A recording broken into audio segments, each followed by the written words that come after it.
17 जून 1631 तापी नदी के किनारे बसे बुरहानपुर में शाही डेरा खामोशी में डूबा था। शाहजहां अपने दक्खन अभियान के सिलसिले में महीनों से यहीं ठहरे हुए थे। असली शाही महल तो आगरा में था, लेकिन युद्ध के मोर्चे पर सेना के साथ रहने के लिए उन्होंने इस नदी के किनारे मजबूत किले और रेशमी टेंटों में टेम्पररी अपना दरबार जमाया था। उसी शाम उनकी बेगम अर्जुमंद बानो बेगम, जिसे दुनिया आज मुमताज महल कहती है, अपने 14वें बच्चे को जन्म देने वाली थी। शाही तंबुओं के अंदर बेचैनी थी।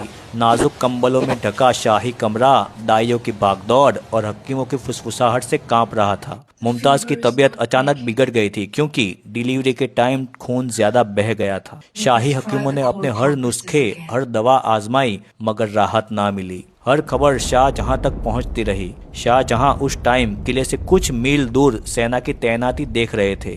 घोड़े पर सवार एक आदमी शाहजहां को आकर खबर देने लगा कि बेगम की तबीयत नाजुक है। शाहजहां ने एक पल भी गवाए बिना बरसती रात में तुरंत अपनी बेगम के पास जाने के लिए निकल पड़े। बादशाह का काफिला गड़गड़ाती बिजली की रात में रेत और कीचड़ को चीरते हुए आगे बढ़ रहे थे और थोड़ी दूर से शाही डेरा दिखने लगा था। अब शाहजहां तंबू तक पहुंच गए थे, लेकिन जब वो उस रेशमी तंबू में दाखिल हुए तो सब कुछ थम चुका था। मुमताज को सफेद कपड़े में ढका हुआ था, आंखें बंद थी, होठों पर आधी सी मुस्कान जमी हुई थी जैसे नींद में हो। शोक में डूबे शाहजहां ने उसके हाथ को अपने हाथ में लिया और देर रात तक उसे देखते रहे, कुछ बोल ना सके। सारा शाही डेरा सन्नाटे में डूबा था। ना किसी ने रोने की हिम्मत की, ना कोई कुछ बोल पाया। मुमताज ने बेटी को जन्म दिया था, पर वो खुद ना बच सकी। उसके बाद मुमताज को उसी रात दफनाना था। मुमताज को केसर और चंदन की खुशबू वाले कपड़ों में लपेटा गया। उस पर गुलाब और चमेली की पंखुड़ियां बिखेरी गई। बॉडी को एक खास लकड़े के ताबूत में रखा गया और उसके चारों ओर चांदी की जाली बांधी गई। सैकड़ों मोमबत्तियों और मशालों की रोशनी में शाही उलेमा और चुनिंदा परिवारजन, करीब 50 लोग, जिनमें मुगल खानदान की खास महिलाएं भी शामिल थी, हाथों में कुरान लिए धीमी आवाज में दुआ पढ़ते हुए उस जुलूस में शामिल हुई थी। सैनिकों की कतार ने रास्ते को घेरा था ताकि कोई बाहरी शोर इस पाक पल में दखल न दे सके। रात की नमी और तापी नदी की ठंडी हवा के बीच ताबूत को बाग के सेंटर में लाया गया, जहां एक कब्र ऑलरेडी खोदी जा चुकी थी।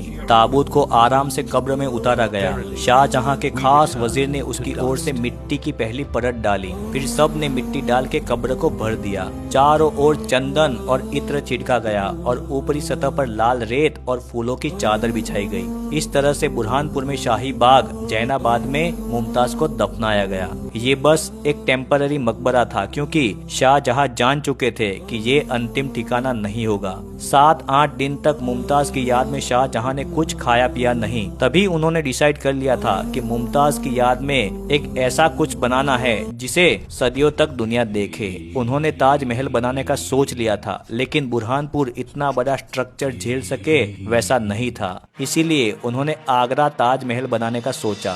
थोड़े दिन बाद दरबार में आदेश जारी हुआ कि मुमताज महल के लिए एक परमानेंट मकबरा तैयार किया जाएगा और उसकी बॉडी को बाद में वहां से पूरे राजसी आदर के साथ ट्रांसफर किया जाएगा। सब लोग उस टाइम सोच में पड़ गए थे, क्योंकि एक कब्र में से बॉडी को वापस निकालकर दूसरी कब्र में ट्रांसफर करने का आदेश सुनकर सब लोग शॉक में रह गए थे। फिर अगले कुछ हफ्तों में इस महान यात्रा की योजना बनने लगी। आगरा तक लगभग 800 किलोमीटर के सफर के लिए खास कारवां तैयार किया गया। लगभग 300 सैनिक सुरक्षा के लिए, 50 हाथी, कई 100 ऊंट और बैलगाड़ियां और दर्जनों महिलाएं जो पूरे रास्ते में धार्मिक रस्मों और सफाइयों का ध्यान देती। लगभग 6 महीने के बाद दिसंबर 1631 में मुमताज की बॉडी को बुरहानपुर की कब्र से बाहर निकाला गया और ताबूत को लंबे सफर में सुरक्षित रखने के लिए उसे फिर से रेशमी कपड़ों में लपेटा गया और सैंडलवुड के बड़े बॉक्स में सील कर दिया गया। आदेश था कि यात्रा बिना किसी शोर शराबे, बिना किसी संगीत या जश्न के होगी, सिर्फ खामोशी, दुआ और इत्र की महक। जब ये सब कुछ तय हुआ, तब आगरा के लिए मुगल इंजीनियर उस्ताद अहमद लाहौरी ने अपना काम शुरू कर दिया था। एक ऐसा मकबरा बनाने की प्रोसेस जिसे दुनिया कभी ना भूल पाए। उधर बुरहानपुर से वो राजसी कारवां चुपचाप निकल पड़ा। आगे आगे मशाल लिए मुगल सिपाही, उनके पीछे धीमी चाल में चलते हाथियों पर रखी चांदी की जाली से घिरी पालकी पलकी जिसमें ताबूत रखा था और उसके चारों ओर ऊंट और बैलगाड़ियों का लंबा जुलूस। रास्ते में सैकड़ों गांवों के लोग इस अद्भुत कारवां को देखने के लिए चुपचाप खड़े रहते। लगभग 300 सिपाही सुरक्षा में थे, 50 हाथी ताबूत और कीमती सामान उठाए हुए थे और लगभग 200 बैलगाड़ियों पर अनाज और पानी लदे हुए थे। पूरे 800 किलोमीटर की ये जर्नी हफ्तों में पूरी हुई। धीरे धीरे कारवां आगरा के यमुना किनारे पर पहुंच गया। ये एक बहुत बड़ा खुला मैदान था और साइड में यमुना नदी थी। यहाँ पर पहले से ही एक कब्र खोदकर तैयार थी। यहाँ गहरे लाल पत्थर से बनी एक कब्र तैयार की गई थी। धीरे धीरे कुछ शोर शराबा किए बगैर मुमताज के ताबूत को कब्र में उतारा गया और वहीं पर मिट्टी डाल के मुमताज की बॉडी को दफनाया गया। 1632 में ताजमहल की असली इमारत की डिजाइन रेडी हो चुकी थी। यमुना के किनारे की जमीन बहुत नरम थी, इस पर सीधे कोई भारी स्ट्रक्चर टिक नहीं सकता था। इसीलिए सबसे पहले इंजीनियरों ने लगभग 30 मीटर गहरी खुदाई करके सैकड़ों बड़े बड़े कुएं तैयार किए। हर एक कुएं को पत्थरों और वाटरप्रूफ चूने के मिश्रण से भरा गया ताकि वो हमेशा के लिए नम रहे और टाइम के साथ धंसने का खतरा भी ना हो। नींव का ये काम लगभग 2 साल तक चला और इसमें हजारों मजदूर दिन रात लगे रहे। करीब 20,000 में से तकरीबन 15,000 पुरुष पत्थर काटने वाले और भारी सामान उठाने वाले काम करते थे, जबकि 5,000 से ज्यादा महिलाएं चूना गूंथना, संगमरमर घिसना वैसा काम करती थी। उनके बच्चे पास ही टेम्पररी बनाई हुई बस्तियों में खेलते। कभी कभी तो वो अपनी माओं के लिए पानी और चाय लाने में भी मदद करते थे। ये पूरी बस्ती कई सालों तक एक छोटे शहर की तरह धकधकती रही। बाहर से आने वाला हर पत्थर अपनी खुद की यात्रा और रोमांच से भरा हुआ था। राजस्थान के मकराना की खदानों से सबसे बेस्ट संगमरमर निकाला गया। वहाँ के मजदूर बड़े बड़े खंडों को लकड़ी के मोटे फ्रेमों में कसकर ऊंटों और हाथियों पर लाद देते। रास्ते में पहाड़ी दर्रे, तेज धूप और रेतीले तूफान का सामना करते हुए ये पत्थर पहले जयपुर और फिर आगरा लाए जाते। अफगानिस्तान से लाए गए लेपिस लाजुली, तिब्बत से फिरोजा, श्रीलंका से नीलम, अरब से जैस्पर और चीन से जेड जैसी कीमती पत्थरों को मखमली कपड़ों में लपेटकर लोहे के मढ़े हुए बक्सों में सील करके ऊंटों की पीठ पर लाद कर लाया जाता। इन कारवां के लिए अलग सैनिक तैनात किए गए थे। कौन से रास्ते से ये सब कुछ आएगा, ये सब कुछ पहले से तय किया गया था। धीरे धीरे ये सब कुछ आगरा पहुंचता गया। आजू बाजू की पब्लिक ये सब कुछ देख के हैरत में पड़ गई थी कि इतने सारे मजदूर एक साथ काम कर रहे हैं और दूर दूर से पत्थर मंगवाए जा रहे हैं। जब ये पत्थर आगरा पहुंचते तो उन्हें यमुना नदी के किनारे बनाए हुए गोदामों में उतारा जाता और फिर बड़े बड़े लकड़ी के रैंपों के जरिए ताजमहल जहां बनने वाला था वहां पर पहुंचाया जाता। ताजमहल की हाइट ने एक इम्पॉसिबल सा सवाल खड़ा कर दिया था। इतने भारी संगमरमर के ब्लॉकों और गुंबदों के बड़े स्लैब को ऊपर तक कैसे पहुंचाया जाए।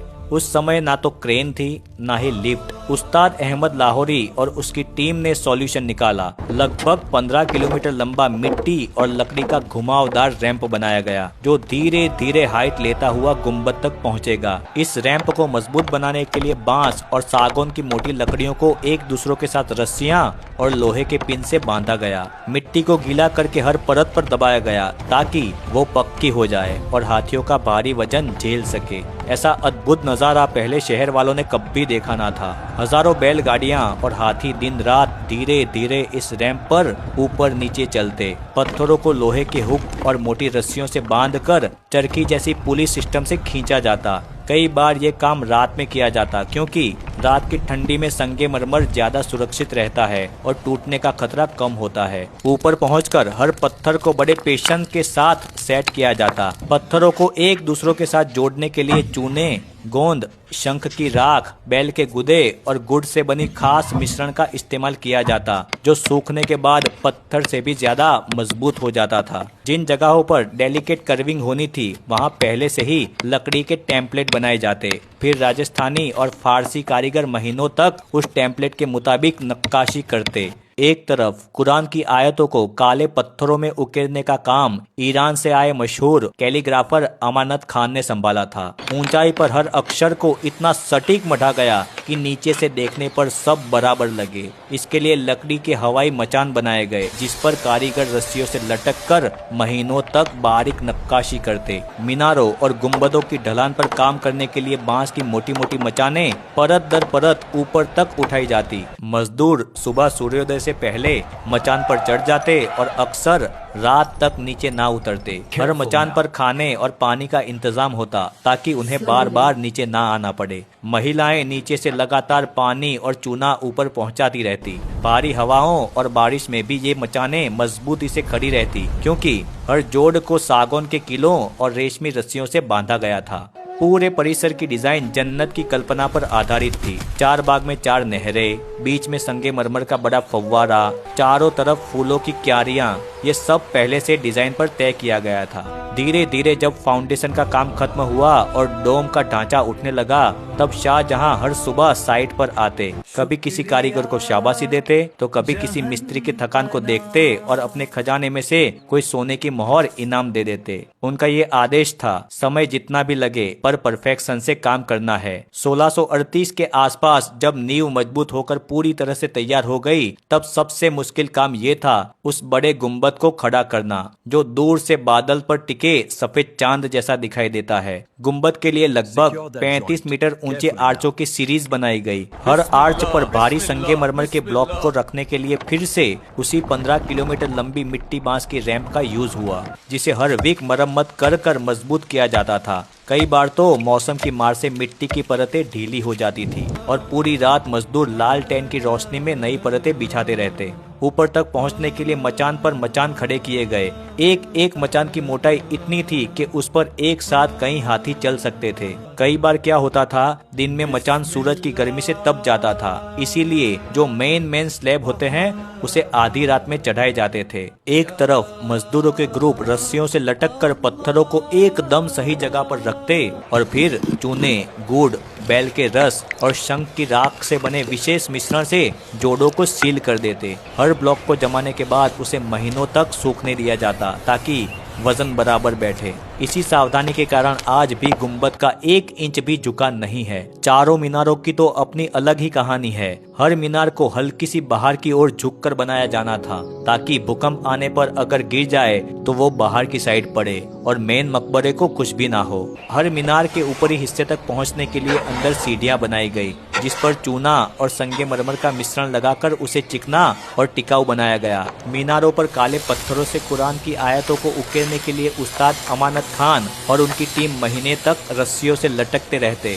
इतनी ऊंचाई पर चलती तेज हवाओं में अक्सर टेबल रहना मुश्किल हो जाता था, इसलिए अक्सर वो रात को या शांत हवा होती तब काम करते थे। जैसे जैसे गुंबद और मीनारें पूरी होती गई, अंदर का अद्भुत संसार भी आकार लेता गया। पिएत्रादुरा नाम की बारीक जड़ाई का काम करने वाली सैकड़ों टीमें अलग अलग पत्थरों से फूलों और ज्यामितीय डिजाइन बनाती रहती। लाल, हरे, नीले और पीले पत्थरों को संगमरमर में इतने परफेक्शन से जड़ा गया कि ऐसा लगता है कि जैसे पेंटिंग कर दी हो। कुछ नाजुक पैटर्न पर फूल की पंखुड़ी को तराशने में 3-3 महीने लग जाते।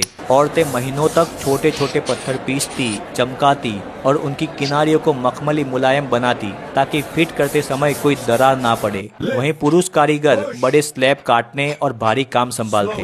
धीरे धीरे लगभग 1643 में मेन मकबरा लगभग बनकर तैयार हो चुका था। तब वो पाक पल आया जिसका सबको सालों से इंतजार था, मुमताज महल को उसके अंतिम कब्र तक पहुंचाने का। रात का टाइम चुना गया ताकि माहौल शांत हो। राजसी काफिला चुपचाप उस लाल कब्र के पास जमा हुआ, जहां मुमताज को लगभग 10 से 11 साल पहले दफनाया गया था। फिर वो कब्र खोदी गई और हाथियों पर सजे चांदी के पिल्लर से घिरी पालकी में ताबूत को रखा गया। आगे आगे मशाल लेके सैनिक चलते रहे, उसके पीछे लोग कुरान पढ़ते और बीच में धीमी चाल से चलता वो ताबूत। ऐसा नजारा मानो पूरा माहौल गमगीन था। ताजमहल के अंदर पहले से मोमबत्तियां जलाई गई थी और गुलाब की पंखुड़ियां बिखेरी गई थी। धीरे धीरे ताबूत को ताज के अंदर लाया गया और अंदर उतारा गया। काजी ने सूरा फातिहा पढ़ी और शाही उलेमा ने दुआएं की। शाहजहां उस रात खुद मौजूद नहीं थे, लेकिन उन्होंने अपने वजीर से कह कर रखा था कि उनकी ओर से पहली मिट्टी की परत डाली जाए। ये उनका प्यार का आखिरी सिंबल था। धीरे धीरे ताबूत को संगमरमर की बनी कब्रगाह में उतारा गया और ऊपर से पत्थरों की परतें सवार दी गई। उस पर खाली कब्र भी बनाई गई, जिसे आज लोग देखते हैं, पर असली कब्र तो नीचे है।